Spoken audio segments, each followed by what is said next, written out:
This year, I did it. Oh, this year? This year.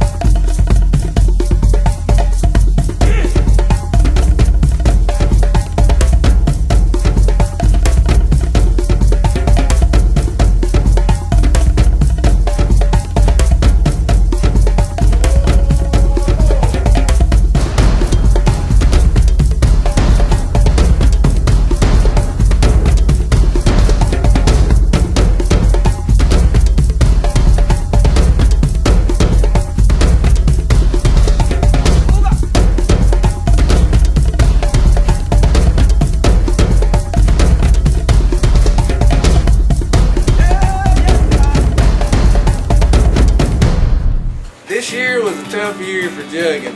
We had a bad year because the water was high, and whenever they did let it out, it caused a lot of problems.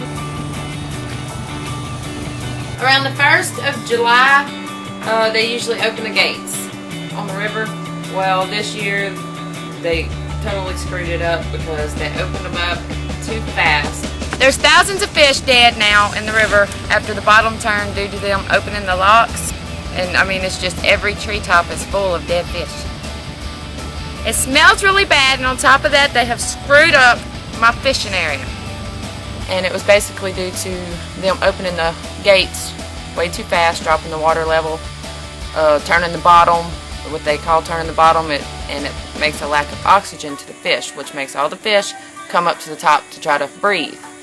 And then it ended up killing, God, I can't even, I mean, you need all the spoonbill, shad, buffalo. It was just dead fish everywhere.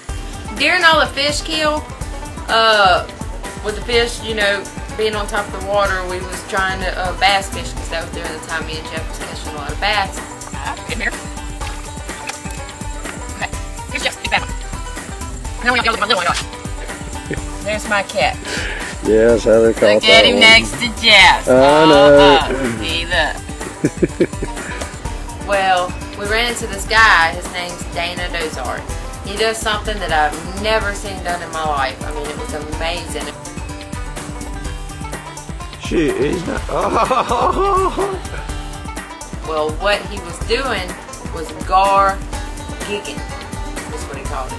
Yeah, but what they do is he gets in the front of the boat, his boat, with his trolling motor, and he moves around till he sees big gar. He's not after the little ones. He's looking for the big gar. They come up to the top of the water to breathe, and he's got the 7-foot 1-inch spear. Actually, he's got about 3 of them, and he can take those spears and hit fish out to, they claim, out to about 60 feet, 60 to 100 feet. And the spear will stick the fish, and it breaks loose from that, and it's tied onto the pole. And once the spear is stuck into the fish, they just start chasing the pole to catch these things.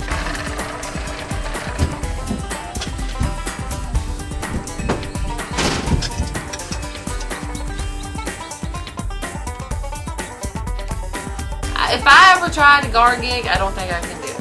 I tried a little bit. He gave me one of his spears, and I tried. I got close to a few fish, but I didn't try a whole lot. But probably next season I probably will more. But no, what it reminded me of was what's the Tom Hanks movie? You know, where he's spearing the fish from way off. Wilson. Yeah, what is the name? Castaway. Yeah, that's exactly what it was like.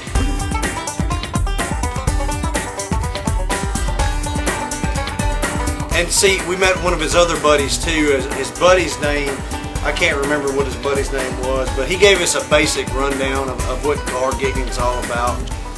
He's a Cajun. We call him Coon-ass. Okay, the gig is made of a cypress handle. We carve it down. It's about 7 foot 4 inches long. We tie these we tie these cups. The main line is laid on, and all this string is weaved on here, and then I put paint so it can't come untied. And when you hit the fish will work, and he'll break the cup off. And then when it breaks apart, he's down, and the handle is, and we chased it. That's why the ends are pink or bright colored, so that we can see when we.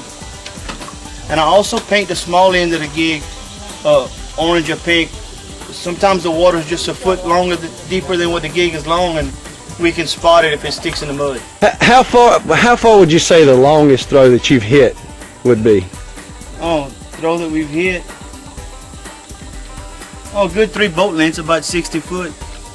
And if Dana hits them out that far too? Dana hit one in the Trinity River about, you see them 2 logs out there? That's about 100 foot. Yeah. He hit an alligator gar with one on the second throw. It was so big, a 7-footer laid on top of the water, and he threw, and while his gig was in the air, he said, damn, it was big. He grabbed another gig, threw it. The first gig was floating back up. The second gig went in the water, and it stuck, and it didn't come up. And I said, man, look at that, you fool. You went and lost your gig.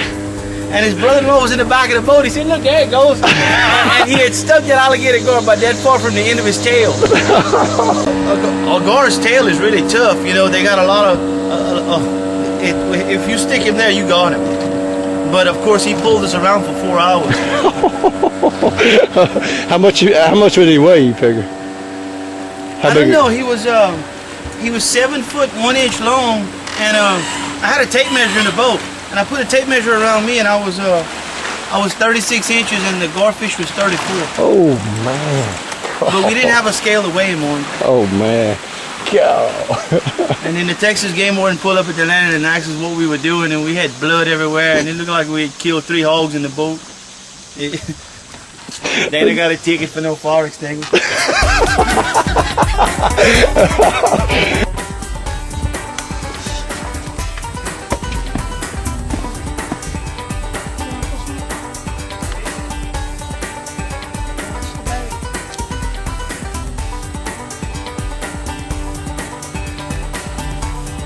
Shit, he's not. Oh.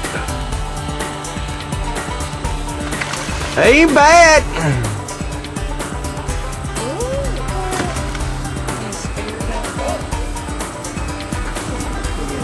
Yeah, it's a good one. He's about 3.5 foot.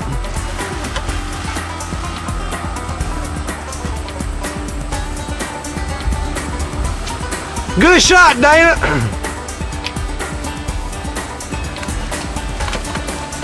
That's a good one.